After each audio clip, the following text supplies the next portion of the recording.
Hello friends, this is विकास कुमार। स्वागत है आप सभी का मेरे यूट्यूब चैनल पर।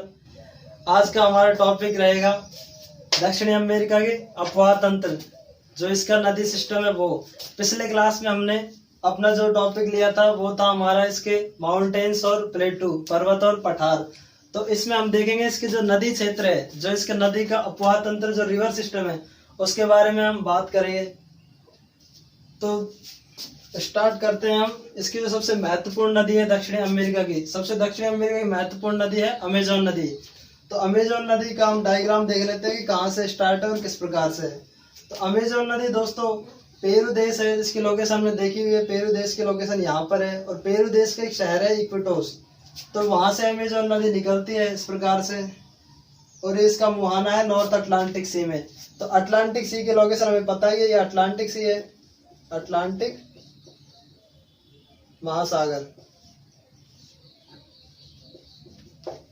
मुहाना इसका अटलांटिक सी में हो गया, और इक्विटोस शहर जो पेरू का है वहां से ये निकलती है। इसका प्रवाह की दिशा क्या है? पश्चिम से पूर्व की ओर प्रवाह की दिशा है। इसका उद्गम स्थान इक्विटोस शहर हो गया, यहाँ पर इक्विटोस, इक्विटोस जो पेरू देश में है। और दूसरी बात करें तो हम यहाँ पर जो हमने जो एंडीज पर्वत श्रृंखला पिछली बार देखी थी, एंडीज पर्वत श्रृंखला के पूरे भाग से ये निकलती है, पूरे भाग से निकल रही है। तो इसकी लंबाई है बेसिकली 6400 किलोमीटर लंबाई है इसकी। चौड़ाई में है सबसे, विश्व में सबसे बड़ी है चौड़ाई के स्थान में, चौड़ाई के हिसाब से इसको देखा जाए तो सबसे बड़ी नदी है। और विश्व की दूसरी नदी है लंबाई में, नील नदी सबसे पहली नदी है, फिर सेकंड नंबर पे आती है अमेजोन नदी लंबाई में। मुहाना इसका हो गया यहाँ पर नॉर्थ अटलांटिक सी में, mouth of Amazon, Amazon river, मुहाना हो गया इसका। अब इसमें शहर देख लेते हैं, इसमें कौन कौन से शहर हैं। जैसे इक्विटोस शहर हो गया एक, तो यहाँ पर एक मनोस शहर है जो ब्राजील देश में है, मनोस। एक यहाँ पर है मकापा। तो ये दो शहर हैं, दो तीन शहर हैं इसके महत्वपूर्ण। तो शहर कौन कौन से? ये दोनों शहर तो है ब्राजील देश में दोस्तों, ब्राजील, क्योंकि ब्राजील देश है यहाँ पर, ब्राजील सबसे बड़ा देश है दक्षिण अमेरिका का, वो हम देख ही चुके हैं। और ये पेरू देश में है। तो ये, और यहाँ पर एक छोटा सा हिस्सा कोलंबिया देश में भी इसका आता है थोड़ा सा नदी का। तो ये तीनों देशों की नदी है, पेरू देश, कोलंबिया और ब्राजील की।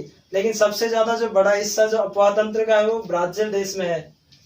नेक्स्ट हम बात कर लेते हैं इसकी, कि इसको वनों को, इसके वन, इसमें वन क्षेत्रफल बहुत ज्यादा है। यहाँ के इस एरिया में वन क्षेत्रफल बहुत ज्यादा है। इस वनों के जो यहाँ पर जो वन पाए जाते हैं उनको क्या बोलते हैं दोस्तों? सेलवास, सेलवास, जो पृथ्वी के सबसे बड़े कार्बन कुंड कहलाते हैं। पृथ्वी के बड़े सबसे बड़े कार्बन कुंड क्यों हैं, ये बात भी हम जानेंगे। क्योंकि यहाँ से जो विषुवत रेखा निकलती है, इसके पास से, जो पास से विषुवत रेखा निकलती है, 0 डिग्री विषुवत रेखा, इक्वेटर। और जो 0 डिग्री विषुवत रेखा है, इसके उत्तर और दक्षिण में से 5 डिग्री यहाँ पर, 5 डिग्री दक्षिण और 5 डिग्री उत्तर, नॉर्थ में 5 डिग्री नॉर्थ।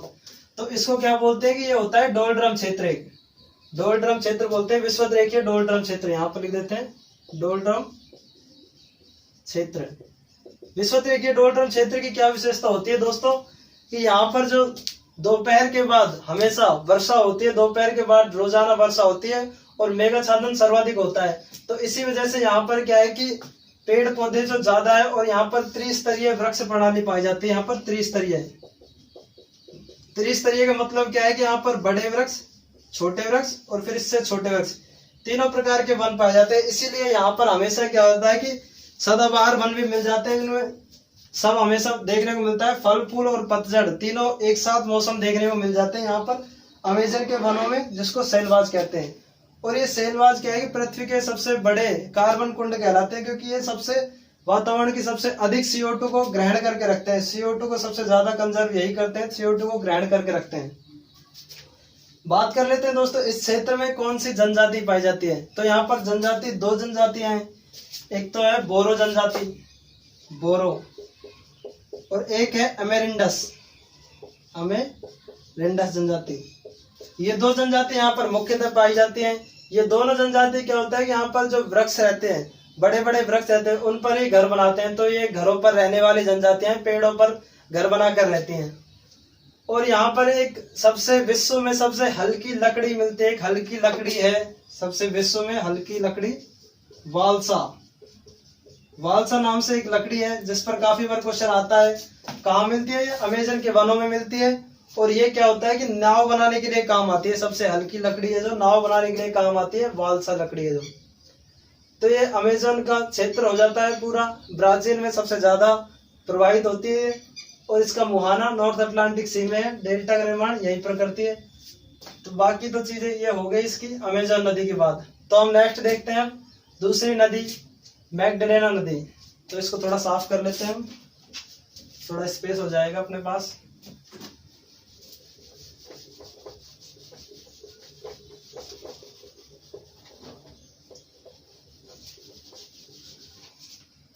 यहाँ पर देख लेते हैं दोस्तों, मैगडलेना नदी प्रवाहित होती है यहाँ पर इस साइड से।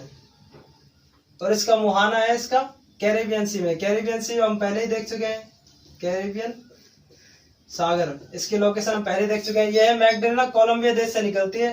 तो यह भी एंडीज पर्वत की जो पूर्वी दरार घाटी है वहां से बहती हुई ऊपर की तरफ उत्तर में जाती है और कैरेबियन सी में मुहाना बनाती है। तो ये कोलंबिया की महत्वपूर्ण नदी है और केवल कोलंबिया देश में ही बहती है, कोलंबिया देश में। तो ये कोलंबिया देश की महत्वपूर्ण नदी होगी। नेक्स्ट नदी की हम बात कर लेते हैं दोस्तों, यहाँ पर है वेनेजुएला देश से निकलती ओरिनाको नदी। ये है ओरिनाको नदी। यह है वेनेजुएला की महत्वपूर्ण नदी है दोस्तों, वेनेजुएला की महत्वपूर्ण नदी है ओरिनाको। ओरिनाको नदी की मुख्यतः इसलिए भी है क्योंकि जो इसकी सहायक नदी है रियो कैरोनी। ध्यान से सुनना दोस्तों, जो रियो कैरोनी नदी है इसके बारे में हम पहले बात कर चुके हैं, रियो कैरोनी। इस पर क्या है कि विश्व का सबसे ऊंचा जलप्रपात है एंजल जलप्रपात। एंजल जलप्रपात जो विश्व में सबसे ऊंचाई पर स्थित जलप्रपात है और जो ओरिनाको की सहायक नदी रियो कैरोनी पर स्थित है। यदि जैसे क्वेश्चन आता है एग्जाम्स में कि भाई एंजल जलप्रपात किस नदी पर है, तो दोनों अगर ऑप्शन आते हैं तो हमें रियो कैरोनी ही टिक करना होगा। अगर एक ऑप्शन आता है तो ओरिनाको भी सही माना जाए, क्योंकि ओरिनाको की सहायक नदी रियो कैरोनी पर ही एंजल जलप्रपात है विश्व का। तो ये वेनेजुएला की महत्वपूर्ण नदी है। और यहाँ पर वनस्पति मिलती है, एक लानोस घास के मैदान पाए जाते हैं इस एरिया में। कौन से घास है दोस्तों? लानोस घास के मैदान वेनेजुएला क्षेत्र मिलते हैं। और ये गायना उच्चभूमि पर स्थित है, ओरिनाको की जो नदी है, और ये इसका मुहाना है। और यहीं पर ये डेल्टा का निर्माण करती है नॉर्थ अटलांटिक सी में, नॉर्थ अटलांटिक सी में डेल्टा का निर्माण करती है। तो नेक्स्ट नदी हम देखते हैं इसके बाद,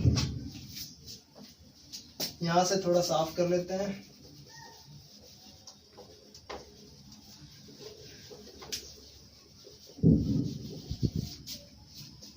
अराग्वे नदी है, एक अराग्वे नदी यहां से निकल रही है इस साइड से, ये अराग्वे नदी। यह ब्राजील की नदी है, ब्राजील देश में ही प्रवाहित होती है। इसका उद्गम स्थान है जो यहाँ पर पठारी क्षेत्र है उसके पूर्व से निकलती है अराग्वे नदी और उत्तर में बहती हुई नॉर्थ अटलांटिक सी में मुहाना बनाती है अपना नॉर्थ अटलांटिक सी। इसके लोकेशन नॉर्थ अटलांटिक सी है ये पूरा, और यहाँ पर है साउथ अटलांटिक सी नीचे की तरफ। तो नॉर्थ अटलांटिक सी में मुहाने का निर्माण करती है अराग्वे नदी। नेक्स्ट नदी है दोस्तों साओ फ्रांसिस्को नदी है। यहाँ पर इसकी लोकेशन है इस साइड से, यहाँ से ये साओ फ्रांसिस्को नदी भी ब्राजील की नदी है। साओ फ्रांसिस्को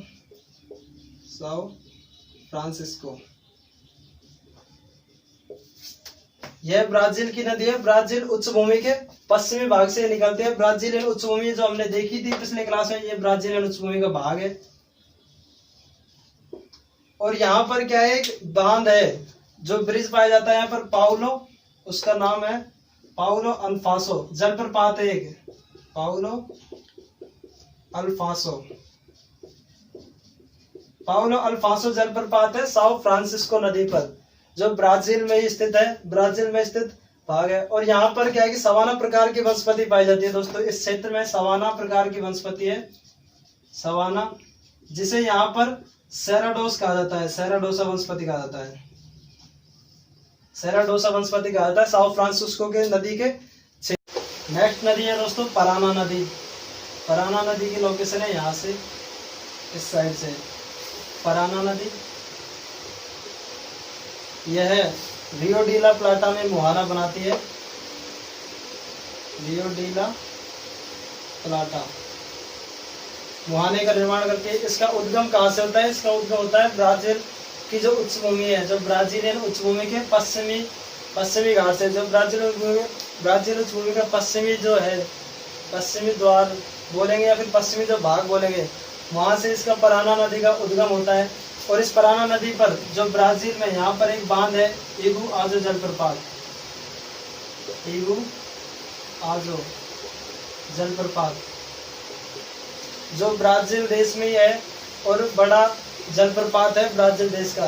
तो यह पराना नदी है जो ब्राजील देश, पराग्वे देश जो यहाँ पर है, और अर्जेंटीना देश, ये तीनों देशों की सीमा बनाती है पराना नदी। तो इसका मुहाना रियो डी ला प्लाटा में हो गया। नेक्स्ट नदी है दोस्तों पराग्वे नदी। पराग्वे नदी, इसका मुहाना है जो यहाँ पर माटो ग्रासो का पठार है उसके पश्चिमी भाग से निकलती है। माटो ग्रासो का जो पठार की जो हमने लोकेशन पिछली बार देख ली थी, उसके पश्चिमी भाग से निकलती है पराग्वे नदी।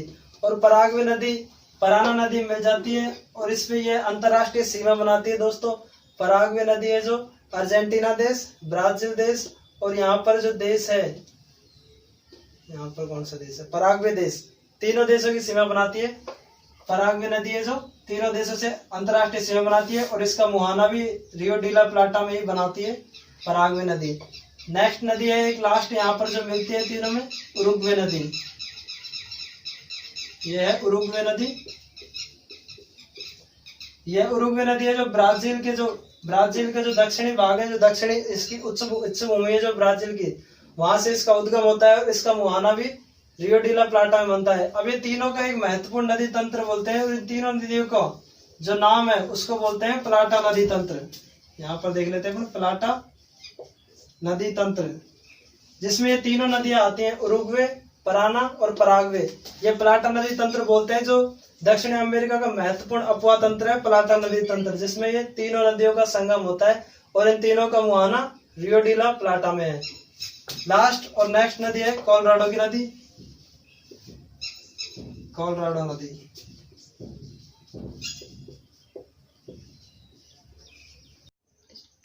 कोलोराडो नदी है जो दोस्तों एंडीज के जो पश्चिमी ढालों से निकलती है, एंडीज के पश्चिमी या पूर्वी ढालों से निकलती है और यह बाहिया ब्लांका खाड़ी में अपना मुहाना बनाती है, बाहिया ब्लांका।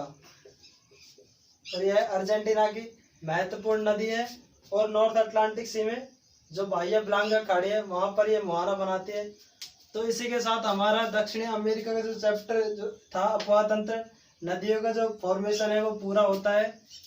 आशा करते हैं कि आपको नदी तंत्र थोड़ा समझ आया होगा और इसी के साथ हमारी video like, share and subscribe करें और जो बेल आइकन है उस पर प्रेस करें, जिससे हमारी जो अगली वीडियोज हैं आपको नोटिफिकेशन मिलती रहे। धन्यवाद, थैंक्स।